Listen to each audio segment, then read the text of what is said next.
선물 투자를 처음 접하면 가장 먼저 드는 생각이 어렵다일 겁니다. 용어도 낯설고 가격 움직임도 빠르고 무엇보다 손실이 크게 날 수 있다는 이야기를 많이 듣게 되죠. 하지만 선물 투자는 기본 구조와 원칙만 제대로 이해하면 생각보다 체계적으로 접근할 수 있는 투자 방식입니다. 오늘 영상에서는 선물 투자를 처음 시작하는 분들이 꼭 알아야 할 선물 투자하는 법과 실전에서 반드시 주의해야 할 핵심 포인트를 차분하게 정리해 드릴게요. 먼저 선물 투자가 무엇인지부터 간단히 짚고 가겠습니다. 선물 투자는 특정 자산을 미래에 정해진 시점에 미리 약속한 가격으로 사고 팔겠다고 계약하는 거래 방식입니다. 주식처럼 현물을 바로 사고 파는 것이 아니라 가격의 방향성에 베팅하는 구조라고 이해하시면 됩니다. 이 선물 상품들은 주로 CME, 그룹프 같은 글로벌 거래소에서 거래되며 지수, 원자재, 통화, 금리 등 다양한 자산을 대상으로 합니다. 선물 투자의 가장 큰 특징은 바로 레버리지입니다. 레버리지는 적은 증거금으로 큰 금액의 계약을 거래할 수 있게 해주는 구조인데 이 덕분에 수익 기회도 커지지만 동시에 손실 위험도 함께 커집니다. 그래서 초보자일수록 얼마를 벌 수 있을까보다 얼마까지 잃을 수 있을까를 먼저 생각해야 합니다. 이게 선물 투자의 첫 번째 원칙입니다. 이제 선물 투자하는 법을 흐름대로 살펴보겠습니다. 먼저 증권사나 선물 거래가 가능한 계좌를 개설하고 거래할 상품을 정합니다. 지수 선물, 원유나 금 같은 원자재 선물, 환율과 관련된 통화 선물 등 선택지는 많지만 초보자라면 변동성과 구조가 비교적 단순한 대표 종목부터 접근하는 것이 좋습니다. 상품을 정했다면 다음은 매수와 매도, 즉 롱 포지션과 숏 포지션을 이해해야 합니다.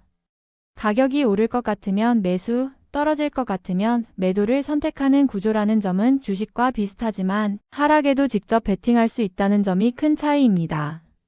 실전에서 가장 중요한 것은 진입보다도 손절과 청산 관리입니다.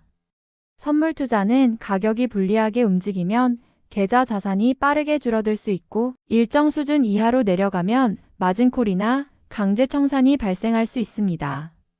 그래서 진입 전에 반드시 손절 기준을 정해두고 그 기준에 도달하면 감정 없이 정리하는 연습이 필요합니다.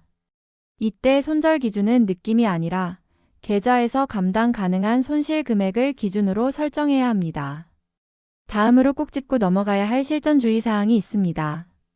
첫 번째는 거래 시간과 변동성입니다. 선물 시장은 거의 24시간 열려 있지만 항상 같은 움직임을 보이는 것은 아닙니다.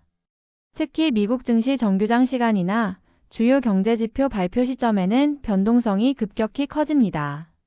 예를 들어 페더럴 오픈 마켓 커미티 회의 결과 발표, 미국 CPI나 고용지표 발표 시간에는 몇 분 만에 큰 움직임이 나올 수 있습니다. 이런 시간대에는 초보자일수록 관망하거나 포지션 규모를 줄이는 것이 안전합니다. 두 번째 주의사항은 과도한 매매입니다. 선물 투자는 진입 기회가 많아 보이기 때문에 계속 매매하고 싶은 유혹이 큽니다.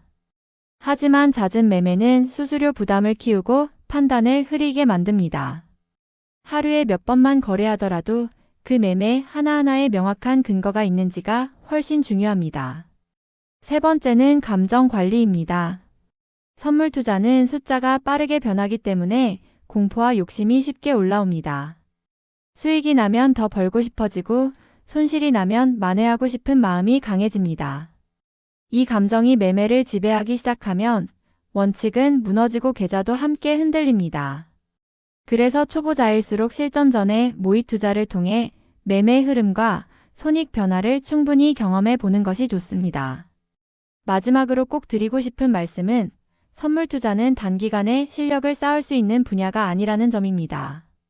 빠른 수익을 기대하기보다 시장을 이해하고 손실을 통제하는 연습부터 차근차근 해나가야 합니다. 선물 투자에서 오래 살아남는 사람들은 특별한 비법을 가진 사람들이 아니라 기본 원칙을 지키는 사람들입니다. 오늘 영상에서는 선물 투자 초보자가 꼭 알아야 할 선물 투자하는 법과 실전 주의 사항을 정리해 드렸습니다. 이 기본만 제대로 이해해도 불필요한 실수를 크게 줄일 수 있습니다. 다음 영상에서는 초보자가 많이 하는 실수와 그 예방법을 더 자세히 다뤄볼 예정이니 구독과 좋아요로 함께 해주세요. 감사합니다.